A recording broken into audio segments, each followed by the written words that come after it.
for bringing everything together for today's session. It's no small feat to bring together this many interesting minds and interesting topics. So thank you to both of you for making this happen. I'll start by introducing myself. My name is Rachel Mannion, and I am the Executive Director of the Canadian SkIN Patient Alliance and the Canadian Association of Psoriasis Patients.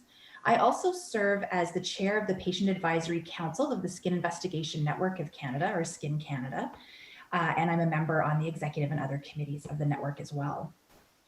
And for everybody in SkIN Canada, patient engagement in research is really critical to making sure that as we take on research as a community, we are investing our time and our resources in research that's important to patients and that actually helps improve patient outcomes and their quality of life.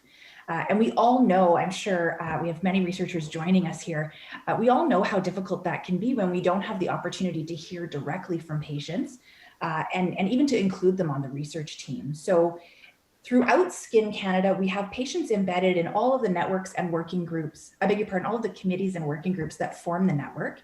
And as the network undertakes other kinds of activities, workshops and other things, we will also be engaging and embedding patients in those processes as well. It's really no longer controversial that patients should be included in research. But what does that really look like on the ground? What does it look like for a patient to be part of a research team? Some of the folks who are joining us today will have that direct experience, including our three panelists. And for others, that's a really new area. So we wanted to make sure that we were offering researchers some practical guidance about how that can work and what it takes to make that work well. So that's sort of the purpose behind today's conversation. It's really important to also note that this is a really new, this is still a really new area, especially in dermatology research here in Canada, and that everyone is still learning. So part of the idea behind this conversation was that we wanted to have a little bit more of a relaxed space, and we wanted to hear directly from people who had this experience and who had a positive experience as a patient being engaged in a research team. So today we are very fortunate to be here with Dawn Richards, Christian Boisverneau, and Latoya Palmer, who have all had different experiences as part of different research teams. And you know, we sort of have three goals for today. One is that we want to provide a sense of the different roles that patients can have as part of the research team and why patients are engaged in research as a team member, as opposed to just being involved in the research as a participant. We want to talk a little bit about the importance of that patient engagement being meaningful for patients and give some examples of what that looks like. And we wanted to share with you, first and foremost, what kinds of impacts patients can have on research, on the design of the project, on the direction of the project in some cases, and all of the other sort of qualities that can get embedded throughout the conversation and the research process when they're included as a team member. So I've mentioned the three panelists who are here with me today, and now I'd like to turn it over to them to introduce themselves, and then we're going to get started on our conversation. Dawn, you're first on my screen. Would you like to go first? No problem. Thanks a lot, Rachel, and thanks to everyone for having me here this afternoon. So a little bit about me, I guess. Like you, I was a trainee at one point in my career. So I have a PhD in analytical chemistry. And just over 15 years ago, I was diagnosed with a chronic disease called rheumatoid arthritis. So that really changed my perspective in terms of being a scientist and turned me into what everybody knows to be a patient. I now work for myself. So I do sciencey things like project management. I work for clinical trials organizations, and I actually do a lot of work in the patient engagement space, helping individuals and organizations to hopefully do patient engagement well. So I've kind of taken some of my own experiences and I'm trying to use those so I can help others. So I'm really pleased to be here. Thanks. Thanks, Dawn. And Christian, would you like to go next? Sure. Hi, everyone. My name is Christian. So I am a radiation oncology technologist and technical coordinator at the McGill University Health Center in Montreal. I also suffer from palmar-plantar pustulosis, which is debatable if it's part of psoriasis or its own disease, but that's what I suffer from as a patient. I'm also the co-chair of the Canadian Association of Psoriasis Patients, so I work closely with Rachel. And I've been working with the company for, oh my God, almost 2 years now, working on a project as a patient researcher. So I think it'll be very interesting. Thank you very much for inviting me today. Thanks, Christian. Latoya, tell us a bit about yourself. Hello, everybody. My name is Latoya Palmer. I have hidradenitis suppurativa for 19 years. And through my journey, I've decided to found a support group called Hidradenitis and Me. The purpose of the group is to promote self-care and awareness. As some may know, hidradenitis suppurativa can cause a lot of people to be depressed and have anxiety. So the whole point of the group is reminding them that they have a life beyond HS. And this is how I'm here today. Great, thanks, Latoya. And before we get into some of the details about your own experiences as being part of a research team and your contributions to it, I was wondering, Dawn, if you could give us sort of a historical snapshot of how we got to where we are in patient engagement and research and why it's become so important. Sure, Rachel. So I can kind of let people know a bit about the history there. There's kind of three main, I'd say, or large organizations throughout the globe that research funding organizations that have been really critical and important to driving the movement of patient engagement forward. I'll say, though, also within Canada, before any kind of formal requirements were made by funding agencies to include patients, I've known Dr. Annie Philippe for quite a while because she was part of an organization called the Canadian Arthritis Network, which was a research network that started in 1998. And they made sure that patients were part of everything the network did. So a little bit like SkIN. But really, I think this whole movement of patient engagement and research has been championed globally, initially by an organization in the UK called Involve. They've been around for over 20 years. In the US, there is a funding organization called the Patient-Centered Outcomes Research Institute, or PCORI. And they are mandated by the US Congress to fund research that includes patients as partners. They've been around since about 2007 or so. And then here in Canada, CIHR has created what's called the Strategy for Patient-Oriented Research. And it's affectionately called SPORE. SPORE has been around for just over a decade at this point. And so all of the SPORE calls will require patients to somehow be included as members of the research team.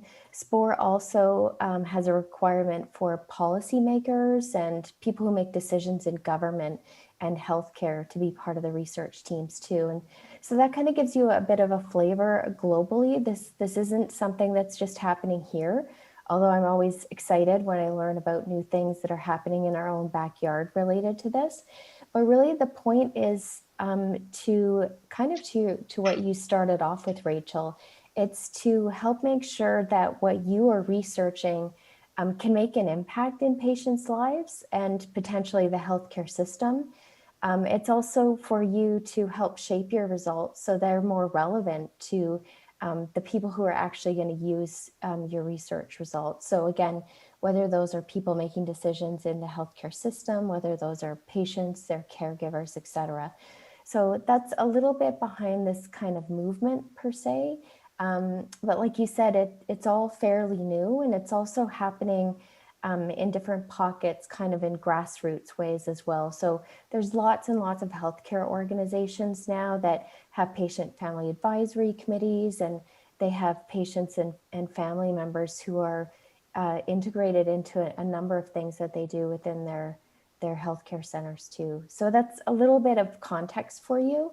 And, you know, if anyone hears anything that they're super interested in, I can always liaise with Rachel and we can provide some resources after today's session too. Thanks, Dawn. That's great. Yes, I'm more than happy to connect with anybody who's interested in learning more and provide you with anything and everything that we can in order to support your patient engagement work. Christian, I was wondering, would you Could you sort of start us off and tell us a little bit about how you got involved with the research project that you've been involved with for, as you said, nearly a couple of years, and what it was about it that made you interested in participating in it? Sure. So as I was starting out with as a director with CAP, a company was actively looking for people with BPP, so the condition that I have, in order to start to have them participate in an advisory board, kind of like a platform, if you want, a springboard to kind of get the ball rolling on to get the perspective of a patient, because as you know, they're trying to get the people who are researching whatever they're working on will never be able to experience or know what it is to live with a disease. The very good way of doing that is by engaging patients that actually suffer from the disease. So I was approached from the previous executive director before you to participate. And I thought it was very interesting. I wasn't quite sure what I was getting into at the beginning, to be honest. But it was a super enriching activity, and I'm very happy to keep working with this company. And I was able to connect with other people also that suffer from the same condition, and it's nothing, you talk to these people and you realize how lonely you can be sometimes about, you think you're the only one who has this disease. So it was a really great opportunity to connect with other people and started making other connections also with them. But yeah, from the get-go, I didn't really quite know what to get in, what I was getting into, but I really enjoyed my experience. I think it's a really good experience, and it's super beneficial for researchers to have the point of view of patients. Like I said, they'll never ever know, unless you suffer yourself, you never know what it is. So are they doing things the right way? Are they, is there some things that needs to change? Is there a need that's not met with the product or the tools that they're developing? There's a lot of insight that can be received from actual patients. Great, thanks very much, Christian. Latoya, I have the same question for you. How did you get involved in the research project that you have been involved in? And what was it that really drew you to that project? What sort of pulled you in and made you interested in participating? I actually met Rachel at one of the HS symposiums, and we networked with a lot of people, and she brought it to my attention that there was a research project going on, and asked me if I wanted to share my experience and my journey of being a patient with HS. And I was super excited to do so because, I was just starting out, and my whole aspiration was about bringing awareness to this illness, especially in Canada, because, Canada is not so versatile about HS than the US. So I just wanted to be that voice. And so I jumped right in. Being a part of the board is a great experience because, as you guys know, as we're sitting here talking to you guys, you network with a lot of people, and the more you network with, the more the word goes out. And so I decided to share my journey, and this is what the experience is for me. Thanks, Latoya, that's great. And Dawn, I know you're involved in so many projects, and you're also on the British Medical Journal's patient panel. Is there one or maybe more than one that you'd like to share with us what it was that really drew you to that project, and sort of how you learned about it, so how you got connected to it? There's a couple of projects that I'm involved in where I'm bringing my patient perspective right now. So one may be of interest to this group. It's actually a group that's out of the University of Ottawa. Most of my work tends to be with academic groups too. And so it's out of the University of Ottawa, and it's a group that's developing a framework for patient engagement within basic science projects. So I think, the kind of projects that Christian and Latoya have talked about are maybe a little bit closer to the clinical side of things, or to the healthcare side of things. And for me, being a basic scientist, I'm really interested in how can patients bring perspectives to the lab. that can then actually potentially influence the work that happens there. And it's probably going to look a lot different from something that's closer to coming out of the clinical pipeline. So that's one project that I'm really interested in. That was just kind of happenstance. I met that investigator actually through some of my other work in the clinical trials world, and he found out that I was a patient and he asked if I might be involved in their team. And then there's another project that I'm part of that just met yesterday. And this is with respect to developing clinical guidelines for the use of medical cannabis for chronic pain. So something that's, really new with cannabis being legalized in Canada and being a medicinal product for a few years now, but there's not a lot of research or high quality research that's been done on medical cannabis for many things. But we know that a lot of people use it for chronic pain. And so from that perspective, I'm really excited to see how I can contribute to them synthesizing the evidence around that and hopefully impacting patients so that, when they talk to their providers about this, there's actually some evidence-based recommendations that could be provided to them. That's great. Thanks, Dawn. And those are both very needed resources, I think, both for researchers and for patients to be able to participate in that and to receive rigorously evidence-based care and advice. So thanks everybody. That's great. I'd love to ask you to dig in just a little bit and tell us a bit more about what your role was on the research team. And this time I'm gonna pass it over to Latoya to start us off.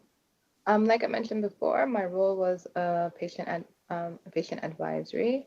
So I had shared my journey, what it was to be a patient with living with HS. And I just spoke about my experiences and certain specifics of my illness. Okay, so so you gave presentations to the research team? Yes, I did presentations to the research team about my journey. So I did put a little presentation together. That's great. Thanks, Latoya. And Christian, how about you? Yeah, so a little bit like Latoya, I did start with an advisory board, gathering patients from all over the world, actually, to discuss about our disease, like our, trying to switch the word in English, the way that we've lived the disease, or the progression, if you will, the different types of medications we've been on, and so forth. And then they explained to us the project.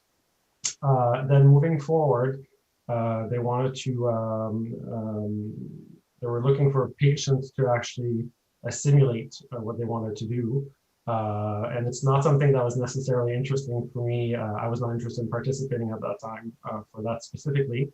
And so they approached me to maybe help design instead the simulation. So my role has kind of progressed to one of, much more viewpoints to more specific, if you will, of being really part of the research team in that sense, and it's still ongoing. So it's a really good experience. I really enjoy it.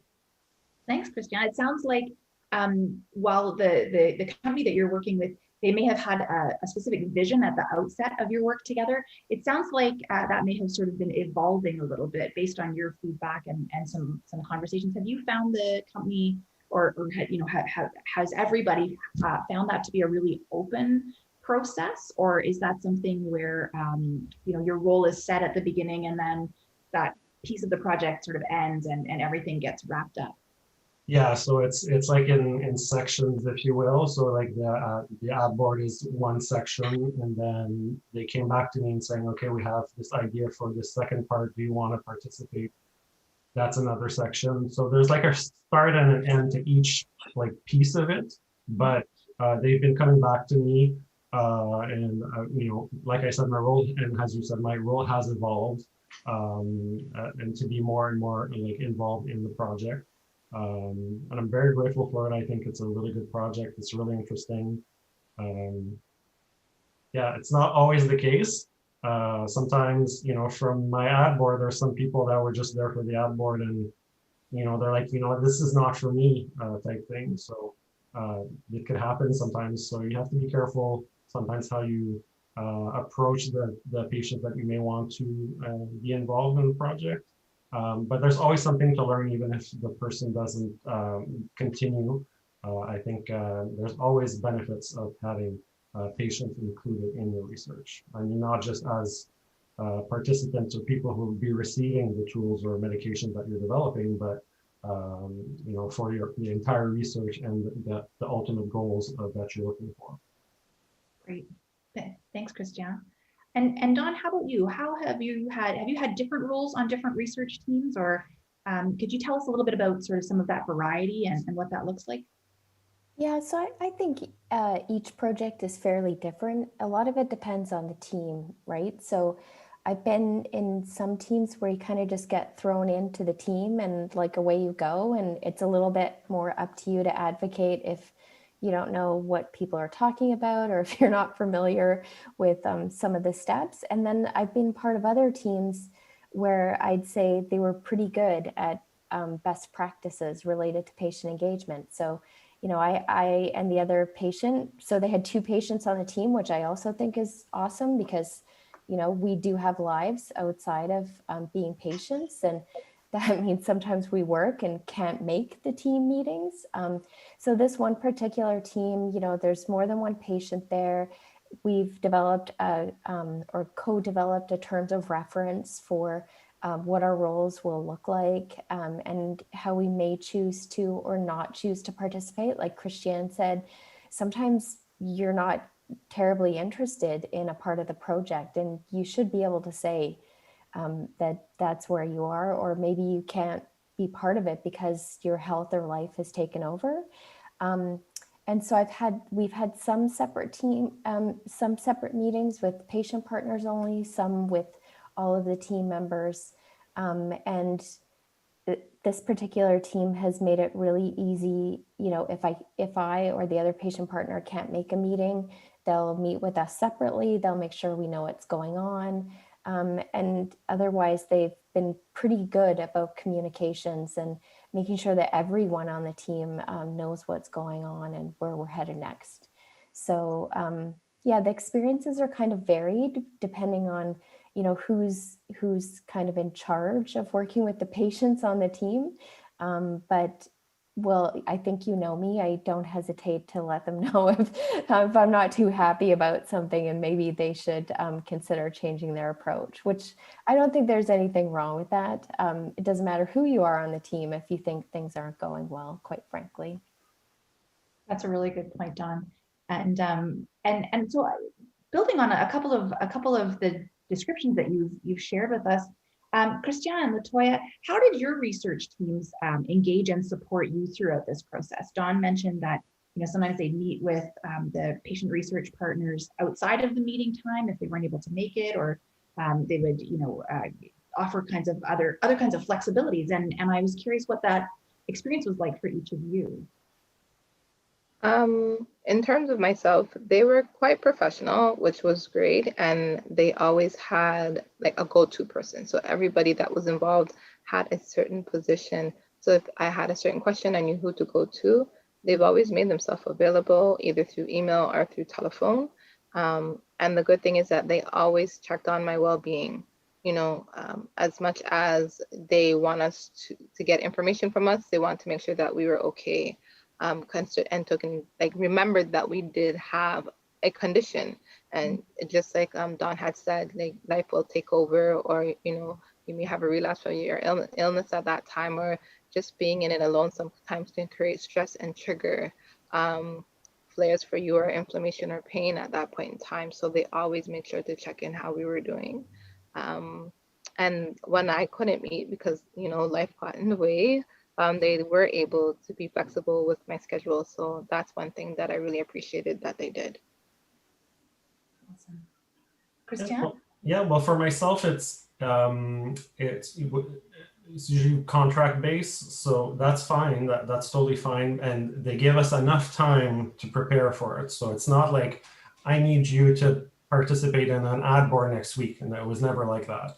There was always enough time for me to prepare, to be able to, if necessary, take time off from work, because I had to be away from work at some points in order to participate in these ad boards. Now, with the advent of this wonderful pandemic we're all going through, a lot of things are done remotely. A lot of things are doing through Zoom or through Teams, which makes it a little bit easier to participate. But yes, I've always had a contact person that I could reach out if I had any questions at any time. The only thing is it's an international, it's an international project, so we have people from all over the world. So you have to kind of think about when you're communicating with people. But they've always been available to discuss with me. They've been super flexible. They've been, my contact person is the person for like patient research and patient getting patients to participate. So that person's always super available. Yeah. That's great. And what is it that you think, or I guess I should say, what advice would you offer researchers if a patient research partner came to them some point in the project and was experiencing a challenge with their health? How, being patient and living with the many challenges that you have from your own experiences, what advice would you give researchers? What do you think researchers, and it can be based, of course, on some of your positive experiences or some of your negative experiences. But if a researcher were to find themselves in that position where all of a sudden one or more of their patient research partners was somewhat unavailable because of their health, what do you think they could, what do you think they should remember in order to support their patient research partner through that? My advice, not that I experienced it, but just thinking as a patient, remember that you're dealing with patients. We are human. I know sometimes we can get our heads headstrong in our work and we want to complete the work and we're on the go. But then, life does happen. Unfortunately, our illnesses do come up whenever unexpectedly. And so you also are going to meet people who are desperate because they want a cure, or desperate because they just want the pain to go away. And so they may not be in the correct mental mind frame to hear that maybe you might get a placebo, or it's just too much and they can't deal with the structure of things are going. So just being flexible and remembering that you are dealing with people who are probably emotionally and mentally unstable due to the illness because of what they're dealing with on a daily basis. It's hard and they may not have the supports behind them. So being able to be flexible, changing your plan. Maybe today's not a good day, so you got to find another research partner, or you got to find another patient to go to. So yeah, just flexibility and understanding that we're human and so are you. So things do come into play. Thanks, Latoya. Dawn, how about you? Do you have some advice for researchers? I think Latoya started off really, really nicely there with some really good pointers. I think if you can, to try and have more than one patient partner working with you, because I think that alleviates a lot of pressure for people thinking, what if I can't make a meeting? Then there's no patient perspective there. Or what if I have health issues? Again, having all the weight of that perspective on you isn't really fair.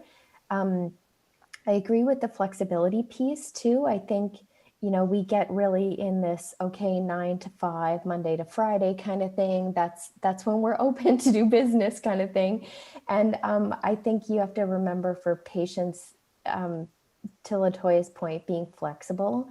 I think also being flexible in terms of maybe someone doesn't want to show their camera on a Zoom meeting, or maybe they're better to just give you some email input or phone input. So I'd encourage you to see what works for your patient partner. And if they are having issues with their health, then maybe honestly having a conversation about them, about is is the added pressure of being part of the research project too much for them?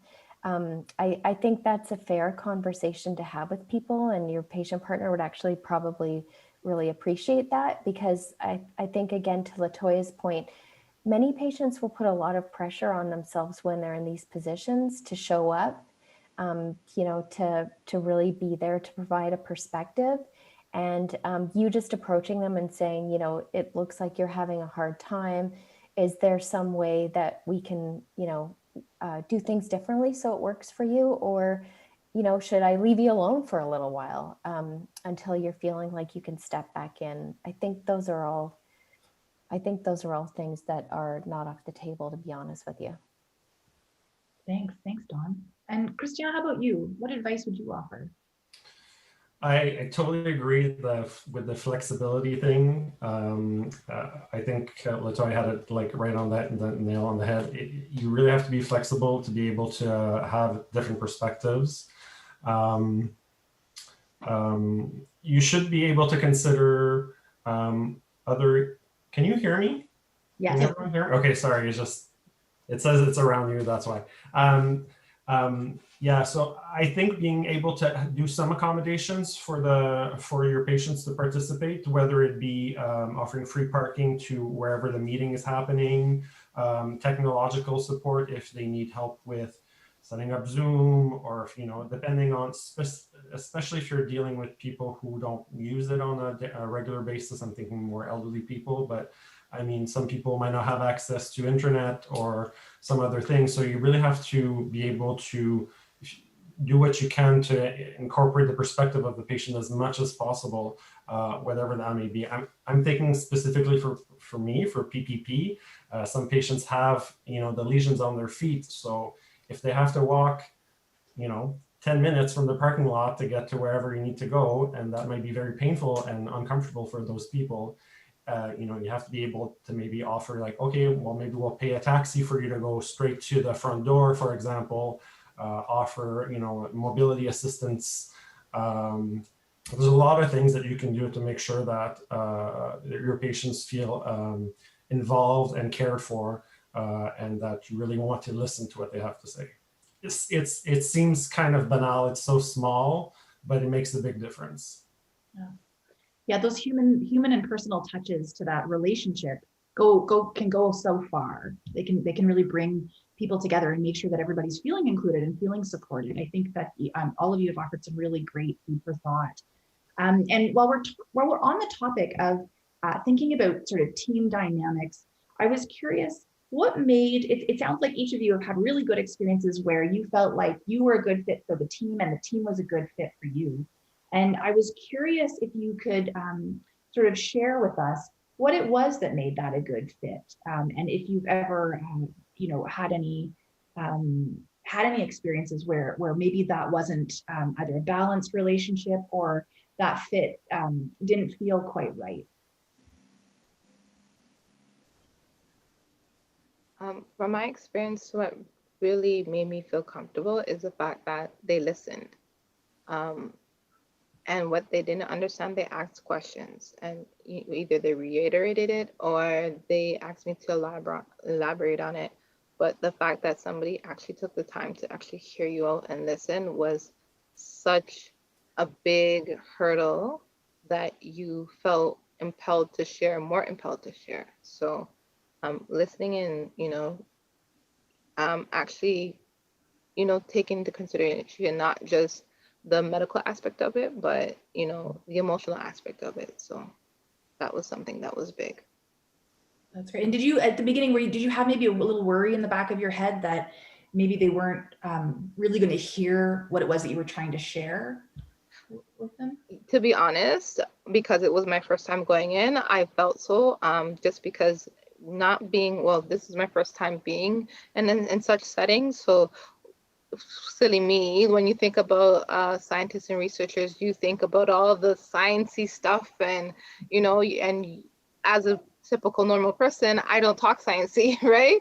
So I'm like, are they gonna really understand where I'm coming from? Are they gonna take away the science and hear what I'm saying? And they did. So it's almost like they had on their science coat but didn't So it was like, okay, it was a comfortable space. So yeah. That's great. Christian, how about you? There's a certain vulnerability of explaining to complete strangers your disease, and you know that you might be going into some confidential information about how things have happened. You know, I totally agree with Latoya. There has to be volonté. You want to be able to listen to your patients. I answered so many questions I never thought that I would be asked regarding my disease. When you think you've gone full circle, then they ask you more questions and more questions, and it's great. I think it's really good to be able to have that platform, that opportunity to ask as many questions to patients about the disease, because as I've said from the get-go, you don't know what it is to live in the shoes of the patients. You don't know what it is with living that condition day in and day out. You have your good days, you have your bad days, you have flares. What does it mean to have a flare? What can you do? What can't you do? You know, I'm personally, I'm not ashamed of my disease. I think when people see it or ask me a question about it, it's an opportunity to discuss. It's an opportunity to enlighten people about my condition and to plug other things like CAP and stuff like that. But you know, it's not like that with everyone. And like I said before, we had someone at an ad board that was there, but like they decided that it wasn't for them. They decided that, you know, like I understand where you're going, but I don't want to participate anymore. That person, you know, they had to find someone else to replace this person, and that's totally fine. And that comes with the territory of, you know, having patients be engaged. That's why you should try and, if you can, find people that really want to engage, really want to try, but you have to support them. You have to offer them as much support as we've said before. Thanks, Christian. Dawn, would you like to share some of your perspectives on this topic? Yeah, I think Christian and Latoya have really said some good points here. I think for me, if I kind of bubble them up, part of it is communication.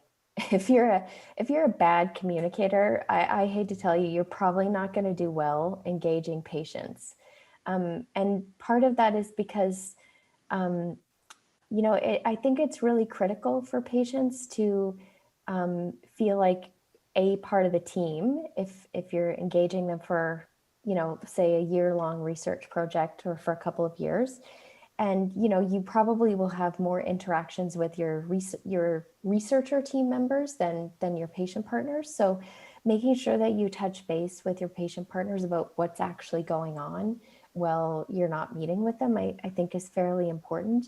And not just communicating for the sake of communicating, but actually communicating because there's an authentic relationship there. So I think for me, a big part of patient engagement going well is that I can actually form a relationship with the team members that I'm working with. And oftentimes when you work together once with the team, you may be asked to come back together and work, you know, again in another project that they've developed or that maybe you've been part of developing. So I think for me, communication is really big, and communicating in ways that your patient partners appreciate and in ways that make sense to them. Again, you know, it might not be via Zoom. Maybe it's having a phone call once in a while, or maybe they just want to email. I've had patient partners say, I don't want to get on all these Zoom calls. I just want like an update via email once in a while, and I want to know what people need from me. So I think for me, those are just some big things, is that somebody actually wants to know you as a person, and to really understand like what you're going through and how they might be able to help you. And I'm not talking about help you right now, but you know, they're genuinely interested in what your life is like and what you deal with and how they might be making even a really small difference to that, to be quite honest with you. Thanks, Dawn. That's great. And thinking a little bit about your comments about communication, I was curious if you could share with us how some of the information and insights that you shared with the research team, how was that used, you know, and how did they communicate that back to you, how that was used? you know, because I think it's a really crucial part of patient engagement that it be meaningful. And in order for it to be meaningful, you have to sort of understand that what it was that you offered meant something to the research and impacted the research. And so, you know, that kind of, and that goes both ways. So for the researchers to communicate back to you, you know, what it was that was so valuable to them and to the project about some of the insights that you shared. Maybe Dawn, I'll go right back to you on that. Yeah, actually, that's a really good point, Rachel. So I didn't make that, but that is something I would really encourage this group to think about is when you do work with patients, you know, it may seem trivial to you, or it may seem like, you know, it's got to be obvious to them how they impacted the project. And I'm going to tell you that most of the times it's not. So to your point of, and, you know, especially if you're engaged in like an advisory board, so, you know, you're there for your brain to be like picked a lot over a short period of time. And then you're often not told how that information was used or how it changed how someone thought.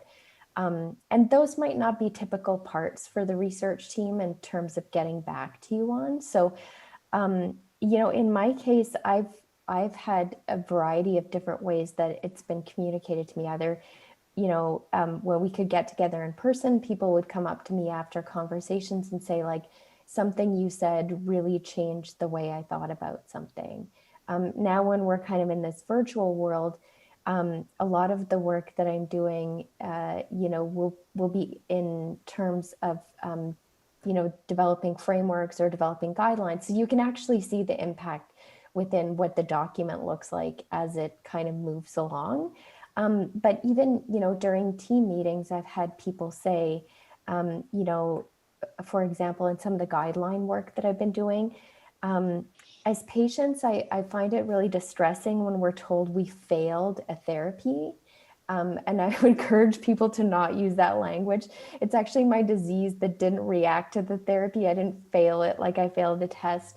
And so I'm big on language. Failed you, not Yeah, that you that's failed. right. And so like I'm really big on language like that. And I've been part of meetings where people will pick up on that and they'll start to change like how they talk about things, which is actually fairly rewarding. So I'll just say, you know, you can be really blunt with people about how they have potentially changed how you think about things, how you've changed how you study because of your conversations with them. And I think it's always really appreciated to know where things have gone. Thanks, Dawn. Latoya, I see you nodding, nodding along with Dawn. What's that experience been like for you? I agree with her when she says being blunt. We had an opportunity to just say how we feel within our sessions, and words like, you know, failing, or somebody had mentioned that you didn't take this properly. And so when we were able to give constructive criticism at some point, and just even by simply using kinder words when you're talking to patients, right? Like I had mentioned before, you don't know if you're meeting someone who is just in that desperate mode and emotionally just not strong enough to carry on, or strong enough to be within the group and talk about what they're going through because they're desperately looking for a cure or some sort of relief. So in terms of how, you know, what I shared had helped, sharing my journey allowed insight. And like Christian had said, when you don't have the illness, you don't know. So giving my insight was implemented in the design of the study, which I'm happy to have helped with that. So yeah. That's great. Christiane, how about you? Because you've been working for quite a long time on different aspects of a broader project. So how have you received updates? How has that worked? And you know, has that evolved or changed over time? Yeah, so for sure it has changed. You know, I know that they've taken the input that we've given from advisory boards regarding the methodology of the project that they're working on. So they have modified some things to include our point of view, and to see that maybe something wasn't working, and in order to better capture the patient experience, that they would have to modify based on the information that we're giving them. So I have seen concrete examples of our input being used to better the project, if you will. And like I said, before, it's really our perspective that's going to change this, because as researchers, you'll never know how it is really to be in our shoes. Yeah, that's a very good point, Christian. So as we think about sort of wrapping up our conversation here today, I wanted to ask you, if you think back to all of the different ways that you engaged with your research project, or various research projects, or various aspects of a broader research project, what was your top experience? And conversely, what advice would you offer to researchers who are engaging patients as partners? If you think about some of the experiences you have had that maybe weren't optimal. So, your top experience and your top advice. Christiana, can I start with you? Well, my top experience, my top experience would be, especially at the beginning, not so much because of COVID, but it allowed me to travel, actually. So they were gathering patients from around the world in a single place to meet. So that was, I love traveling. So that was a really top one. But I mean, it's not a requirement for necessarily for your project to get people from around the world. It could just be locally. But for me, that's what it was. Hearing from other patients, their experiencing and their experiences, and seeing that, really I'm not alone in the way that I've lived my disease is not, it's not typical. So it made me feel a bit more not alone in this world to be able to share this. Top advice would be include patients in your research. As research, you need them. We moved from different ways of having patients be incorporated in research, and now that they're really part of your research, they have to be part of your research team in order to have meaningful results, meaningful outcomes for your project. So I think I work in cancer now, so we have to include them in order. I don't have cancer. I can't say how it is to live with cancer. We really want to improve our outcomes, how we treat our patients. So you have to include them. There's no other way to make it better for them. Ultimately, it's for them. It's for the patients that you're doing this. So they should be included as much as possible. Thanks, Christiane. Latoya, how about you? What was your top experience, and what is some advice that you would offer based on some maybe not optimal experiences? I totally agree with everything that Christian had said. He took it out of my mouth. Top experience was traveling and meeting other patients. The fact that it allows you to not feel like you're alone is the best thing ever. It just makes you feel more comfortable. And just like I said before, listening, having that open ear, hear what somebody's actually saying. And that is the best advice I can give it, because you get more out of the patients when you are willing to listen and learn. Yeah, that's a really good point. That's really about that human touch, I think, and bringing your scientific mind and your scientific training and your own human experience when you're a researcher to really developing those relationships and making sure that everybody feels included and is able to be comfortable enough to share some of those insights, I think, as well. Dawn? So for me, I completely agree with what Latoya and Christian have said. I think for me too, the more rewarding projects for me have been ones where I've been involved from the start to the end of them, versus just brought in at one point for some purpose. I guess for me, it's probably just a personal preference. Like I would like to be more involved, and it feels like I'm more a member of the team if it's an engagement where I can provide different kinds of insights over time. I've been involved in projects where I've been co-authors on papers, I've been sent to conferences to present on behalf of the team. And to me, that, that really made me feel like I was a part of the team, that, it wasn't the principal investigator that had to give the talk, but I was actually trusted to represent the team at those kinds of events. I think for me, the advice that I would give is think it through. So, I would sit down and really think about, and there are resources to help you do this. So that's my other thing, is find good resources, but really think about why you're wanting to engage patients and how you're going to do that meaningfully. So, to me, this is just as important as designing your research project. It's designing how you hope to engage patients as members of your team, and what that's going to look like, what you're going to do if something happens where it maybe isn't going so well. And I would encourage you to be really honest. No one is expecting you to be an expert in this area. And so just be honest about that. You'd said right at the very beginning, Rachel, that we're still learning a lot about this area. It's a really new part of science. It's becoming a science in itself. And so, it's awesome if people on this call want to contribute to that, and, dip your toes in the water slowly, and treat other people how you want to be treated. I'll just be honest with you. Patients are no different. We're not little glass dolls, but sometimes we need concessions. And so I would just ask you to be really thoughtful about why you're doing this, and what you would like to get out of it, and talk to your patient partners about what they hope to get out of it as well. Thanks, Dawn. It's really great, really, really great points. We do have a question here from Julie Fredette.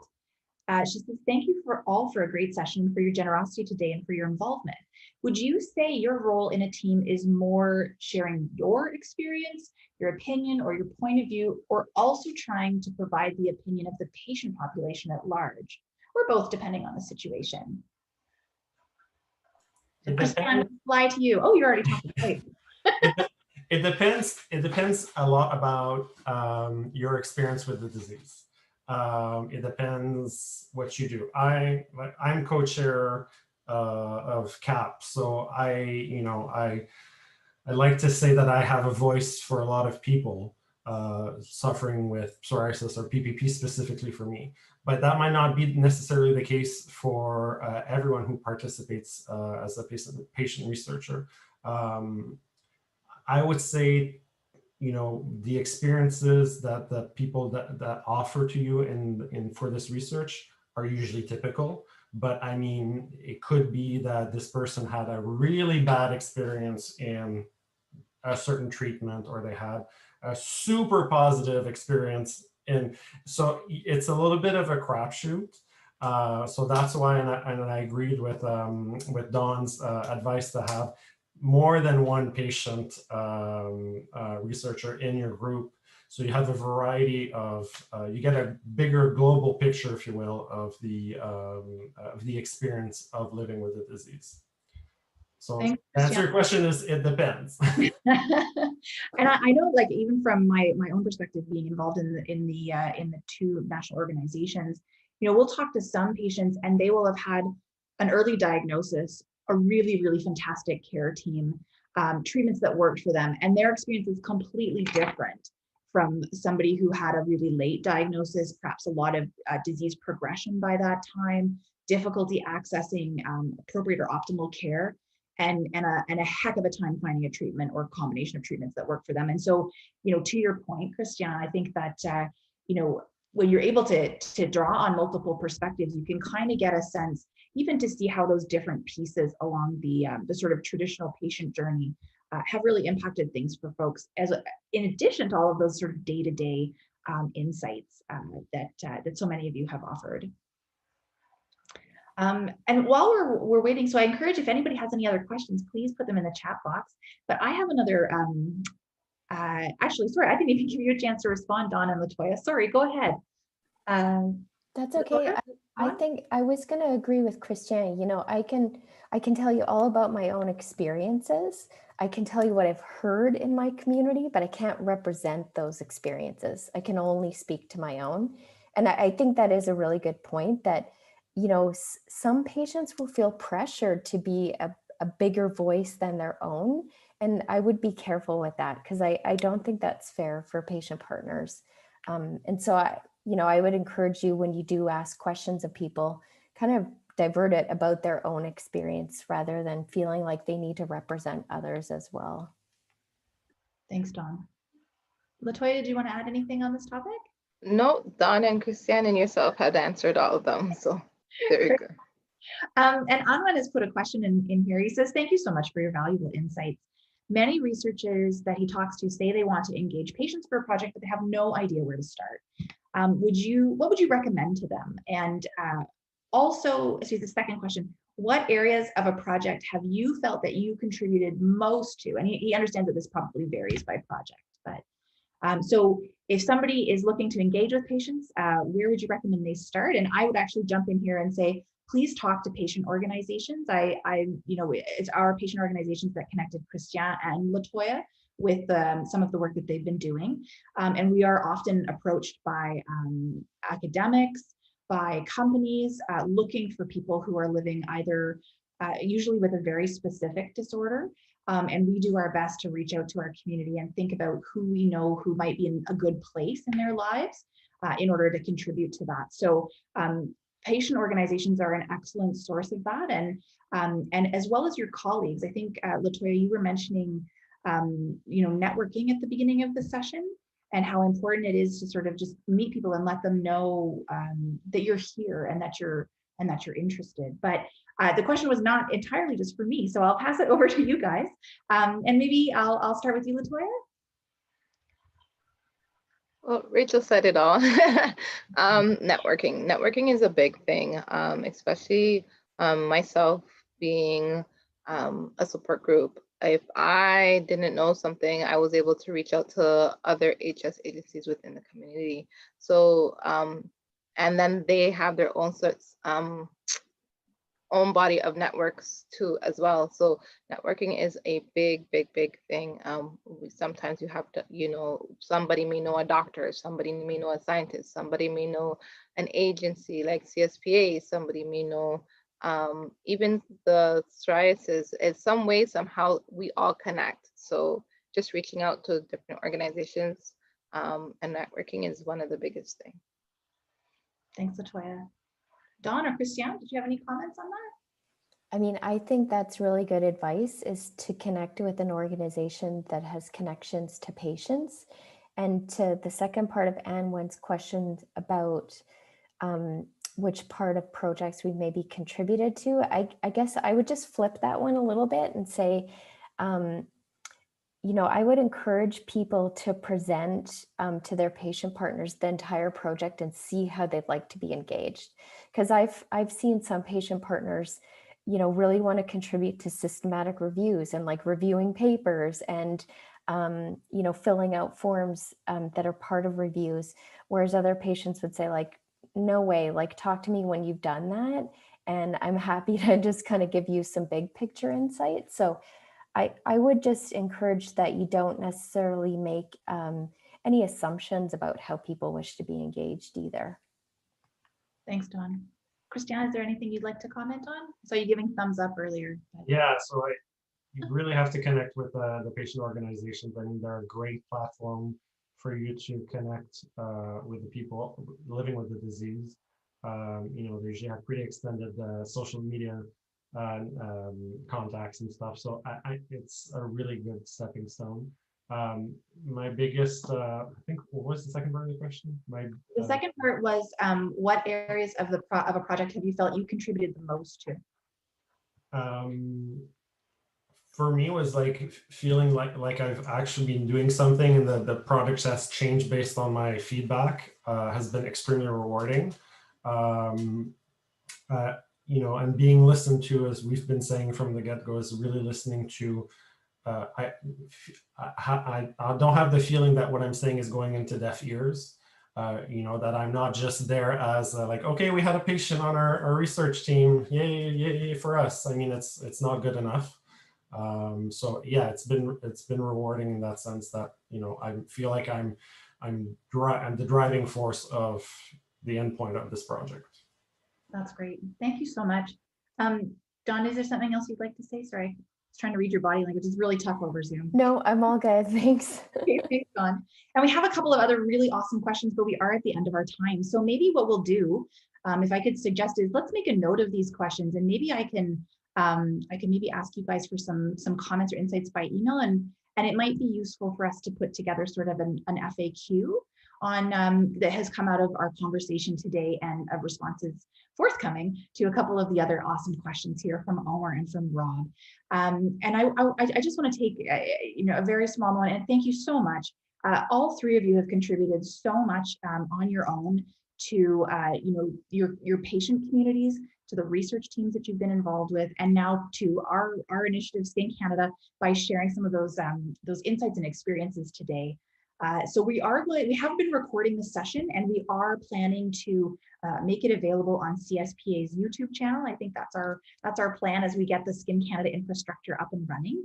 If anybody who's here today is developing a research question and has any questions about that, thanks, Omar.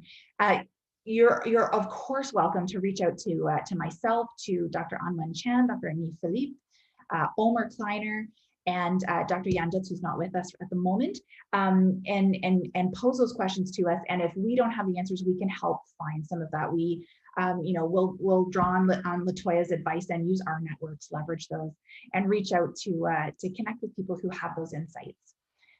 Thanks so much, Anwen. I see here, he says, amazing discussion. I learned so much and appreciate your time and dedication to research. So without further ado, I'll pass it over to you, Annie, if you'd like to say a couple words just as we close up. Thanks, everyone. Yeah, thank you so much for all of you who have taken the time and come and say your perspective on things. This is very, it's a great opportunity for the trainees to actually see and feel how you look at research and what you would like to gather from what we do. And we often, trainees, they are so immersed in their own little area, their own little, focus, that they forget who is the actual stakeholders and who is the actual consumers of whatever they do. Ultimately, it has to benefit a patient. So although there are research conducted in university settings with curiosity for curiosity's sake, just to gather knowledge as opposed to an application to a particular disease state or something, that's happening too. But that's also, it can be beneficial because it can often lead to other, like DNA structure or siRNA in flies or something. They are not driven to have a short-term objective, but eventually they can revolutionize medicine, right? So they have to be, it's a very educational experience for the trainees to look at these problems, what they are addressing from so many different perspectives, and patients can teach them a lot. I wish we had more time for them to ask questions, but we are running out of time. It would have been wonderful if they could ask you questions as well. Thank you. Thank you, and thank you all for participating in this and contributing with what you have already done. Thank you. Thank you for having us. Yeah, thanks a lot. Thank you. Thank you. Thanks, everyone. Enjoy the rest of your Saturday. Thank you. Yes. Thanks, you too. Bye-bye. Bye-bye. Bye-bye.